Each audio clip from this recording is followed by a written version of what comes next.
साथियों, अगर आप डेली एनालिसिस देखते होंगे तो आपको निश्चित तौर पे पता होगा कि प्रश्न रिपीट होते हैं।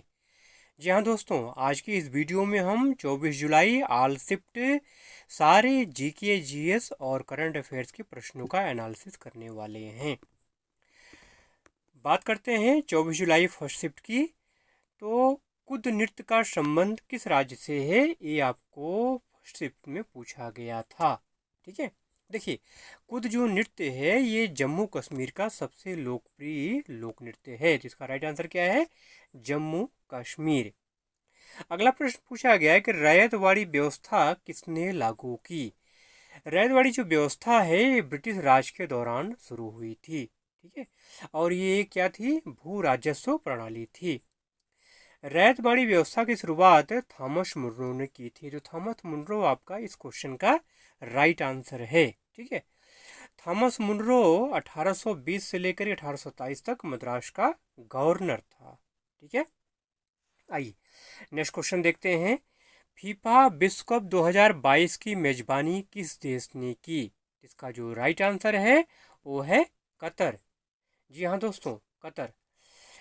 फीफा विश्व कप 2022 जो था इसमें टोटल 32 टीमों ने भाग लिया था। ठीक है, और कतर क्या था, मेजबान कंट्री था। अगला क्वेश्चन है कि अंडर 19 वर्ल्ड कप 2022 का भारतीय कप्तान कौन था।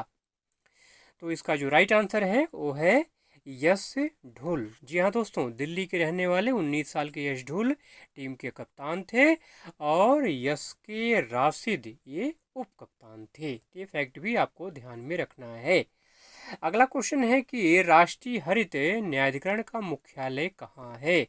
इसका जो राइट आंसर है वो है नई दिल्ली। जी हाँ दोस्तों, एनजीटी का जो मुख्यालय है इस समय कहाँ है, वो नई दिल्ली में है। ठीक है, राष्ट्रीय हरित अधिकरण मतलब नेशनल ग्रीन ट्राइब्यूनल, जिसको एनजीटी कहते हैं शॉर्ट फॉर्म में, कि इसकी स्थापना 18 अक्टूबर 2010 को की गई।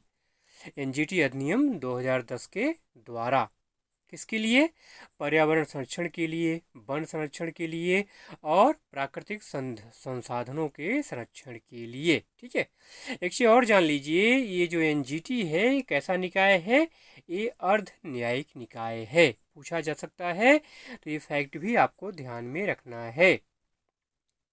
नेक्स्ट क्वेश्चन पूछा गया कि प्रधानमंत्री कौशल विकास योजना की शुरुआत कब हुई। PMKVY, प्रधानमंत्री कौशल विकास योजना। ठीक है, इसे प्रधानमंत्री यूथ ट्रेनिंग प्रोग्राम भी कहते हैं। ठीक है, भारत सरकार ने इस योजना को जुलाई 2015 में शुरू किया था, और इस योजना के तहत 2020 तक 1 करोड़ युवाओं को प्रशिक्षण मतलब ट्रेनिंग देने की योजना बनाई गई थी।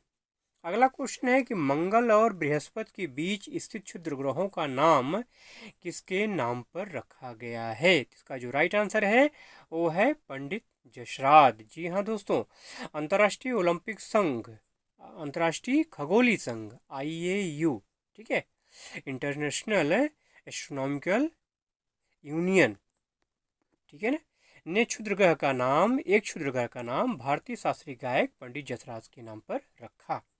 ठीक है, यह क्षुद्र ग्रह जिससे पहले लघु ग्रह के नाम भी जाना जाता था, 2006 में इसे खोजा गया था, और यह मंगल और बृहस्पति के बीच में स्थित है। ठीक है, अगला प्रश्न है कि अशोक ने राज्याभिषेक के कितने वर्षों के बाद कलिंग युद्ध लड़ा था। तो इसका जो राइट आंसर है वो है 8 वर्ष के बाद। अशोक का जो 13वां अभिलेख है उसके अनुसार मालूम चलता है कि अशोक ने अपने राज्याभिषेक के 8वें वर्ष के बाद कलिंग युद्ध लड़ा। कलिंग विजय उसकी आखिरी विजय थी, मतलब उसके बाद उसने क्या किया था, बौद्ध धर्म अपना लिया था। ठीक है, अगला क्वेश्चन है कि भारत में आधुनिक नृत्य का जनक किसे माना जाता है। तो इसका जो राइट आंसर है वो है उदय शंकर। जी हाँ दोस्तों, उदय शंकर को भारत में आधुनिक नृत्य के जन्मदाता और एक विश्व प्रसिद्ध भारतीय नर्तक एवं नृत्य निर्देशक मतलब कोरियोग्राफर के रूप में जाना जाता है। नेक्स्ट क्वेश्चन है कि अनुच्छेद 141 का संबंध किससे है। अनुच्छेद 141 के अनुसार उच्चतम न्यायालय द्वारा घोषित कानून सभी अदालतों पर बाध्यकारी है। ठीक है। अनुच्छेद 143 कहता है कि सर्वोच्च न्यायालय द्वारा घोषित कानून भारत के क्षेत्र के भीतर सभी अदालतों पर बाध्यकारी होगा। वहीं अगर अनुच्छेद 143 की बात करें तो 143 में सर्वोच्च न्यायालय से परामर्श करने के लिए राष्ट्रपति की शक्ति शामिल है। ठीक है। अगला प्रश्न है कि कौशल्या मातृत्व योजना किस राज्य सरकार की योजना है? तो इसका जो राइट आंसर है वो है छत्तीसगढ़। अगला क्वेश्चन है कि धन के निकास का सिद्धांत किसने दिया? तो इसका जो राइट आंसर है वो है दादा भाई नौरोजी। दादा भाई नौरोजी ने इंग्लैंड से डेब्ट टू इंडिया में धन के निष्कासन का सिद्धांत प्रस्तुत किया। ठीक है। और poverty and un British rule in India और the wants and means of India और on the commerce of India में भी धन के निष्कासन सिद्धांत को प्रस्तुत किया गया है। ठीक है। तो धन के निष्कास का सिद्धांत किसने दिया? दादा भाई नौरोजी इसका राइट आंसर है। नेक्स्ट क्वेश्चन पूछा गया कि कंचनजंगा कहाँ स्थित है? कंचनजंगा ये दुनिया की तीसरी सबसे ऊंची पर्वतमाला है। ठीक है। इसकी ऊंचाई कितनी है? 28,169 फीट मतलब 8,586 मीटर। यह सिक्किम राज्य, पूर्वोत्तर भारत और पूर्वी नेपाल के बीच की सीमा पर पूर्वी हिमालय में दार्जिलिंग सिक्किम के उत्तर पश्चिम में 46 मूर मतलब 74 किलोमीटर की दूरी पर स्थित है। ठीक है। यह पर्वत जो है ब्रह्मत्य हिमालय श्रेणी का हिस्सा है। ठीक है। अगला क्वेश्चन पूछा गया है कि अनुच्छेद 124(2) का संबंध किससे है? देखिए, अनुच्छेद 124(2) के अंतर्गत सर्वोच्च न्यायालय के न्यायाधीश की नियुक्ति राष्ट्रपति द्वारा सर्वोच्च न्यायालय तथा उच्च न्यायालय के ऐसे न्यायाधीशों की सलाह के बाद की जाती है जिनसे परामर्श करना वह अनिवार्य समझता हो। ठीक है। तो ये अनुच्छेद 124(2) में इसका उल्लेख मिलता है। अगला क्वेश्चन है कि विटामिन और खनिज की आवश्यकता शरीर को क्यों होती है? तो शरीर के सूक्ष्म कार्यों को सुचारू रूप से करने के लिए खनिज और विटामिन की आवश्यकता होती है, जैसे कि भोजन से ऊर्जा प्राप्त करना, ब्लड क्लॉट को रोकना, उपचार करना आदि। विटामिन जो है ये हड्डियों को मजबूत करता है, घावों को ठीक करता है, इम्यून सिस्टम को बढ़ाता है और सेलुलर डैमेज की मरम्मत में मदद करता है। ठीक है। अगला क्वेश्चन पूछा गया कि आधुनिक भारत में ऐसा कौन सा व्यापार है जिसमें अंग्रेजों का महत्वपूर्ण योगदान है? ठीक है। तो देखिए, रेलवे जो है ये अंग्रेजों की सबसे महत्वपूर्ण देन है भारत को। जी हाँ दोस्तों, रेलवे की शुरुआत को अंग्रेजों का सबसे महत्वपूर्ण योगदान माना जाता था। भारत में पहली पैसेंजर ट्रेन 16 अप्रैल 1853 को बॉम्बे से ठाणे के बीच चली थी। भारत में रेलवे की शुरुआत लाल डलहौजी के शासनकाल में हुई थी। ठीक है। तो इसका जो राइट आंसर है वो है रेलवे। अगला क्वेश्चन है कि निम्नलिखित में से कौन मौलिक अधिकार नहीं है? तो यहाँ पे मैंने मौलिक अधिकारों की सूची दे दी है। इसके अलावा जो भी ऑप्शन में आपको होगा वो आपका राइट आंसर हो जाएगा। तो मौलिक अधिकार कौन कौन से हैं? पहला है समानता का अधिकार, दूसरा है स्वतंत्रता का अधिकार, तीसरा है शोषण के विरुद्ध अधिकार, चौथा है धर्म की स्वतंत्रता का अधिकार, पांचवा है संस्कृति और शिक्षा संबंधी अधिकार और छठवां है कुछ विधियों की व्यावृत्ति मतलब संवैधानिक उपचारों का अधिकार। अगला प्रश्न है कि अलाउद्दीन खिलजी के समय कपड़ा बाजार को क्या कहते थे? देखिए, अलाउद्दीन खिलजी ने अपनी बाजार नीति के अंतर्गत दिल्ली में बदायूं द्वार के भीतर कुस्के सब्ज मतलब हरा राजमहल के पास अनाज, कीमती कपड़ों तथा गुलाम मवेशियों के 3 बाजार बनवाए। इन बाजारों को सराय अदल कहा गया, जिसका शाब्दिक अर्थ क्या होता था? न्याय का स्थान। तो इसका राइट आंसर क्या हो गया? सराय ए अदल। ठीक है। बाकी जो भी चीज़ें मैंने बताई हैं वो फैक्ट भी ध्यान रखिएगा, रिपीट हो सकता है। अगला क्वेश्चन है कि पोंगल को और किस नाम से जानते हैं? इसका जो राइट आंसर है वो है उबालना। जी हाँ दोस्तों, तमिल भाषा में पोंगल का एक अन्य अर्थ निकलता है अच्छी तरह उबालना। अगला प्रश्न था कि मिलान करना था। आपको कुछ वैज्ञानिक शब्द दिए हुए थे, उनको उनके मात्रक से मिलाना था, जैसे कि विद्युत धारा को एम्पियर से, चुंबकीय क्षेत्र को टेस्ला से और कैपेसिटी को फैराडे से। ठीक है। तो ये फर्स्ट शिफ्ट के प्रश्न हो गए। अब यहाँ से हम सेकंड शिफ्ट के प्रश्नों को देखेंगे। मेरे भाई जो चैनल पे नए हैं, पहली बार वीडियो देख रहे हैं, प्लीज़ वीडियो को जरूर सब्सक्राइब कर लीजिएगा। और ऐसे भी भाई जो कि वीडियो देखते हैं लेकिन सब्सक्राइब नहीं किए हैं अभी तक, उनसे भी विनम्र गुजारिश है कि वो भी सब्सक्राइब करके बेल आइकन जरूर से प्रेस कर लें। और अभी तक आपने अगर लाइक नहीं किया है तो भाई मेरे जल्दी से लाइक कर दीजिए और शेयर भी कर दीजिए। देखिए, सेकंड शिफ्ट का जो पहला प्रश्न है कि सिविल सेवा परीक्षा में सफलता प्राप्त करने वाला पहला भारतीय कौन था। तो इसका जो राइट आंसर है वो है श्री रविन्द्रनाथ टैगोर के भाई सत्येंद्र नाथ टैगोर। तो सत्येंद्र नाथ टैगोर इसका राइट आंसर है। सत्येंद्र नाथ टैगोर वो पहले भारतीय थे जिन्होंने 1864 में सिविल सेवा परीक्षा में सफलता प्राप्त की।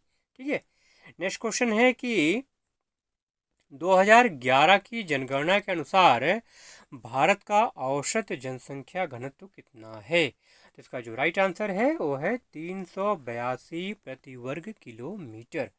वहीं अगर 10 की वृद्धि की बात करें तो 17.72% है। तो फैक्ट भी आपको ध्यान में रखना है। नेक्स्ट क्वेश्चन पूछा गया कि पहला महिला विश्व कप किस देश में खेला गया। ठीक है, देखिए मेंस वर्ल्ड कप से 2 साल पहले मतलब 1973 में पहली बार खेला गया women's one day cricket world cup. ये दुनिया का सबसे पुराना वैश्विक इवेंट है। पहले संस्करण में 7 टीमों ने भाग लिया था, जिसमें मेजबान इंग्लैंड ने ऑस्ट्रेलिया को हराकर सबसे पहला आईसीसी वुमेन्स वर्ल्ड कप खिताब जीता था। तो ये फैक्ट भी आपको ध्यान में रखना है। अगला क्वेश्चन है कि विक्टोरिया झील कहाँ से गुजरती है। ठीक है, देखिए विक्टोरिया झील अफ्रीकी महाद्वीप में युगांडा, केन्या और तंजानिया की सीमा पर स्थित है। नील नदी विक्टोरिया की झील से निकलती है। कुछ मेरे भाई बोल रहे थे कि विक्टोरिया झील से कौन सी नदी निकलती है। अगर ये क्वेश्चन था तो इसका भी आंसर मैंने यहाँ दे दिया है। नील नदी जो है ये विक्टोरिया झील से निकलती है। ठीक है, कुछ और बातें जान लीजिए। भूमध्य सागर में जाकर के ये मिल जाती है। विक्टोरिया झील विश्व की सबसे बड़ी उष्णकटिबंधीय झील है और क्षेत्रफल के हिसाब से विश्व की सबसे बड़ी और लवण झीलों में से एक है। ठीक है, आइए अगले प्रश्न पे चलते हैं। मौलिक कर्तव्य सबसे पहले किस देश में लागू किया गया। इसका जो राइट आंसर है वो है इंग्लैंड। भारत की अगर बात करें तो मौलिक कर्तव्य का विचार रूस के संविधान से प्रेरित है। ठीक है, नेक्स्ट क्वेश्चन है कि हरित क्रांति की शुरुआत किस पंचवर्षीय योजना में हुई। इसका जो राइट आंसर है वो है तीसरी पंचवर्षीय योजना। जी हाँ दोस्तों, उच्च उत्पादन वाली फसलों की किस्मों और आधुनिक कृषि तकनीक के अनुप्रयोग द्वारा भारत में हरित क्रांति की शुरुआत तीसरी पंचवर्षीय योजना मतलब 1961 से लेकर 66 के दौरान हुई थी। आइए अगला प्रश्न देखते हैं। निम्नलिखित में से किस खिलाड़ी ने T20 वर्ल्ड कप 2021-22 में डेब्यू किया। तो देखिए ऑप्शन में हर्षल पटेल दिया हुआ था, इसलिए हर्षल पटेल इसका राइट आंसर है। वैसे बता दूं आपको 2021-22 में जो T20 वर्ल्ड कप हुआ था उसमें भारत के 5 नए खिलाड़ियों ने डेब्यू किया था। ठीक है, अगला क्वेश्चन है कि माजुली महोत्सव का संबंध किस राज्य से है। इसका जो राइट आंसर है वो है असम। जी हाँ दोस्तों, माजुली असम में एक जगह का नाम है जो कि पर्यटन स्थल है। ठीक है, यहीं पर माजुली उत्सव का आयोजन किया जाता है। अगला प्रश्न है कि ईश्वरी प्रसाद का संबंध किस नृत्य से है। ईश्वरी प्रसाद का संबंध कथक नृत्य से है। कथक इसका राइट आंसर है। अगला क्वेश्चन है कि उस्ताद हसू खान और उस्ताद नाथू खान का संबंध किस घराने से है। जिसका राइट आंसर है ग्वालियर। जी हाँ दोस्तों, ग्वालियर घराने का उद्भव मुगल साम्राज्य मतलब 1526 ईस्वी लेकर 1857 ईस्वी के समय हुआ था। प्रारंभिक विशेषज्ञों में नाथन खान, नाथन पीर बख्श और उनके पोते हड्डू, हस्सू और नथू खान थे। तो ये फैक्ट भी आपको ध्यान में रखना है। अगला प्रश्न है कि प्रज्वला चैलेंज किस मंत्रालय से संबंधित है। इसका जो राइट आंसर है वो है ग्रामीण विकास मंत्रालय। जी हाँ दोस्तों, उसमें जो सचिव थे श्री शैलेश कुमार सिंह, इन्होंने नई दिल्ली में प्रज्वला चैलेंज का शुभारंभ किया। अगला प्रश्न पूछा गया कि जयंतिया हिल्स भारत के किस राज्य में स्थित है। इसका जो राइट आंसर है वो है मेघालय। देखिए, खासी, गारो और जयंतिया 3 पहाड़ियां हैं, ये तीनों ही कहाँ हैं, ये मेघालय में स्थित हैं। अगला क्वेश्चन पूछा गया कि सर्वोच्च न्यायालय का गठन कब हुआ। इसका जो राइट आंसर है 28 जनवरी 1950। जी हाँ दोस्तों, भारत के एक संप्रभु लोकतांत्रिक गणराज्य बनने के 2 दिन बाद भारत का उच्चतम न्यायालय अस्तित्व में आया। तो 28 जनवरी 1950 का क्या है, राइट आंसर है। अगला प्रश्न है कि तालिकोटा का युद्ध किस साम्राज्य के पतन का कारण बना। तो इसका जो राइट आंसर है वो है विजयनगर साम्राज्य। देखिए, जो तालिकोटा का युद्ध है ये 23 जनवरी 1565 ईस्वी दक्कन के सल्तनतों और विजयनगर साम्राज्य के बीच लड़ा गया था। विजयनगर साम्राज्य की यह लड़ाई राक्षस तांगड़ी नामक गांव के नजदीक लड़ी गई थी। इस युद्ध में विजयनगर साम्राज्य को हार का सामना करना पड़ा। अगला प्रश्न पूछा गया कि खान बहादुर खान ने 1857 के विद्रोह में कहां से नेतृत्व किया। इसका जो राइट आंसर है वो है बरेली। जी हाँ दोस्तों, 10 मई 1857 की क्रांति की शुरुआत यूपी की मेरठ से शुरू हुई, जिसके बाद ये बरेली, झांसी, कानपुर और दूसरे शहरों में फैल गई। खान बहादुर खान रुहेला ने बरेली में क्रांतिकारियों का नेतृत्व किया। यह क्षेत्र रुहेलखंड के नाम से आज भी जाना जाता है। यहाँ के लोगों ने ब्रिटिश हुकूमत के खिलाफ आवाज उठानी शुरू कर दी थी। नेक्स्ट क्वेश्चन है कि 2020 के विश्व कप में कहाँ की महिला टीम ने डेब्यू किया। तो इसका राइट आंसर है आयरलैंड। नेक्स्ट क्वेश्चन है कि फिस्कल डेफिसिट क्या है। देखिए, फिस्कल डेफिसिट का मतलब होता है राजकोषीय घाटा। राजकोषीय घाटा क्या होता है, इस बात को समझते हैं। राजकोषीय घाटे को उस राशि के रूप में परिभाषित किया जाता है जो सरकार सभी खर्चों को पूरा करने के लिए उधार लेती है। सरल शब्दों में अगर बात करूं तो जब उधार को छोड़कर कुल व्यय कुल राजस्व से अधिक हो जाता है तो इसे राजकोषीय घाटा कहा जाता है। इसकी गणना जीडीपी के प्रतिशत के रूप में की जाती है। अगर फार्मूले की बात करें तो राजकोषीय घाटा बराबर होता है कुल व्यय माइनस कुल प्राप्तियां, उधार को छोड़ करके। ठीक है, चलिए यहाँ से अब 24 जुलाई थर्ड शिफ्ट के प्रश्नों को देख लेते हैं। अगर आपको पीडीएफ चाहिए तो पीडीएफ का लिंक डिस्क्रिप्शन में दिया हुआ है, जाकर के व्हाट्सएप पर ज्वाइन हो जाइए और मैसेज करिएगा तो आपको पीडीएफ अवेलेबल हो जाएगा। ठीक है, जब तक आप मैसेज नहीं करेंगे पीडीएफ आपको नहीं मिलेगा, इसलिए जाइए पहले ज्वाइन हुई, ज्वाइन हुआ से मैसेज करिएगा पीडीएफ के लिए, तो पीडीएफ आपको भेज दिया जाएगा। थर्ड शिफ्ट का जो पहला क्वेश्चन है कि 1913 में साहित्य का नोबेल पुरस्कार किसे प्रदान किया गया था। इसका जो राइट आंसर है वो है कवि रविन्द्रनाथ टैगोर। ठीक है, देखिए 1912 में लंदन में उनकी एक पुस्तक कविता संग्रह गीतांजलि प्रकाशित हुई थी। ठीक है, उसी के लिए 1913 में उनको साहित्य का नोबेल पुरस्कार दिया गया। ठीक है, पहली बार किसी भारतीय को ये पुरस्कार प्रदान किया गया था। ठीक है, अगला क्वेश्चन है कि अटल टनल किस राज्य में है। तो इसका जो राइट आंसर है वो है हिमाचल प्रदेश। अटल टनल का जो पुराना नाम है वो है रोहतांग सुरंग। ठीक है, अटल सुरंग जो है ये विश्व की सबसे बड़ी सुरंग है जो मनाली लेह राजमार्ग पर रोहतांग दर्रे के नीचे बनाई गई है, जो लेह को मनाली से जोड़ती है। यह सुरंग घोड़े के नाल के आकार की है। नेक्स्ट क्वेश्चन है कि जवाहर रोजगार योजना किस पंचवर्षीय योजना में शुरू हुई। तो इसका जो राइट आंसर है वो है 7वीं पंचवर्षीय योजना। जी हाँ दोस्तों, 7वीं पंचवर्षीय योजना 1989 में, ठीक है, मतलब 7वीं पंचवर्षीय योजना के दौरान जवाहर रोजगार योजना की शुरुआत की गई। किसके द्वारा, राजीव गांधी सरकार के द्वारा 1989 में। अगला क्वेश्चन है कि रोवर्स कप का संबंध किस खेल से है। रोवर्स कप का संबंध है फुटबॉल से है, फुटबॉल इसका राइट आंसर है। नेक्स्ट क्वेश्चन है कि भारत में मोटेंग्यू जेम्स फोर्ड सुधार कब लागू किया गया। इसका जो राइट आंसर है वो है 1919। भारतीय मंत्री माटेंगू या माटेगू और वायसराय जेम्स फोर्ड ने एक सम्मिलित रिपोर्ट ब्रिटिश संसद में भेजा और उसी आधार पर संसद ने 1919 ईस्वी का अधिनियम पारित किया, जिसे मार्टिन्ग्यू चेम्सफोर्ड सुधार या मांडफोर्ड सुधार कहते हैं। अगला क्वेश्चन पूछा गया कि नीति निषेध तत्व किस देश से लिया गया है, जिसका जो राइट आंसर है वो है आयरलैंड। अगला क्वेश्चन पूछा गया कि निम्नलिखित में से कौन सा तार वाला वाद्य यंत्र निम्नलिखित में कौन तार वाला वाद्य यंत्र बजाता है, मतलब स्ट्रिंग इंस्ट्रूमेंट कौन बजाता है, तो इसका जो राइट आंसर है वो है पंडित रविशंकर। ये ऑप्शन में था इसलिए ही राइट आंसर है।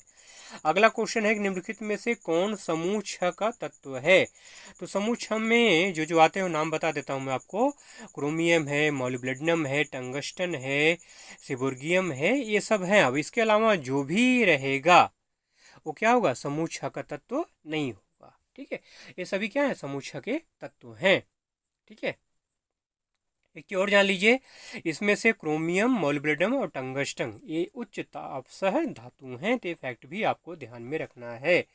अगला क्वेश्चन है कि 2011-12 के गरीबी आकलन के अनुसार ग्रामीण क्षेत्र की इनकम कितनी है, तो इसका जो राइट आंसर है वो है 816 रुपये निर्धारित की गई है, 816 रुपये प्रति माह। ठीक है, वर्ष 2011-12 में ग्रामीण क्षेत्रों के लिए एक व्यक्ति गरीबी रेखा 816 रुपये निर्धारित की गई थी। शहरी क्षेत्रों के लिए यह 1000 रुपये सुरेशा तेंदुलकर पद्धति के तहत निर्धारित की गई। शहरी क्षेत्रों में वस्तुओं और सेवाओं की ऊंची कीमतों के कारण शहरी क्षेत्रों में गरीबी रेखा काफ़ी अधिक है। ठीक है, 2011-12 में गरीबों की संख्या 26.92 करोड़ थी, ये फैक्ट भी आपको ध्यान में रखना है। अगला प्रश्न पूछा गया कि लैंथेनाइट को किस नाम से जाना जाता है, तो लैंथेनाइट को रेयर अर्थ एलिमेंट या दुर्लभ मृदा तत्व के नाम से जाना जाता है। अगला प्रश्न पूछा गया कि बस्तर दशहरा किस राज्य में मनाया जाता है, तो इसका राइट आंसर है छत्तीसगढ़। नेक्स्ट क्वेश्चन है कि प्रधानमंत्री मिड डे मील योजना की शुरुआत कब हुई, 15 अगस्त 1995 इसका राइट आंसर है। अगला प्रश्न पूछा गया है कि मैगथनीज ने अपनी पुस्तक इंडिका में कितनी जातियों का वर्णन किया है, तो इसका जो राइट आंसर है वो है 7। अगला प्रश्न है कि निम्नलिखित में से कौन एक पश्चिम घाट की पहाड़ी है, पश्चिमी घाट की पहाड़ी है, तो ऑप्शन में अन्नामलाई दिया था इसलिए अन्नामलाई इसका राइट आंसर है। नेक्स्ट क्वेश्चन है कि सस्त्रीय नृत्य का संबंध किस राज्य से है, तो इसका राइट आंसर है असम। अगला क्वेश्चन है कश्मीर में 3000 फुट ऊंचा पुल कौन सा है, तो इसका जो राइट आंसर है वो है चिनाब पुल। अगला क्वेश्चन है कि निम्नलिखित का मिलान करना था, आपको कुछ अनुच्छेद दिए हुए थे, उन अनुच्छेद के सामने उनके बारे में बताया गया था, उनको क्या करना था, आपको मिलाना था। कौन कौन से अनुच्छेद थे, अनुच्छेद 320, 21, 22 और 23। दोस्तों आज इन्हीं प्रश्नों के साथ वीडियो का एंड कर रहे हैं। अगर आपको वीडियो अच्छा लगा हो तो प्लीज़ को लाइक शेयर जरूर करिएगा, और अगर आप चैनल पर नए हैं तो सब्सक्राइब करके बेल आइकन जरूर से प्रेस कर लीजिएगा। पूरा वीडियो देखने के लिए आपका बहुत बहुत धन्यवाद।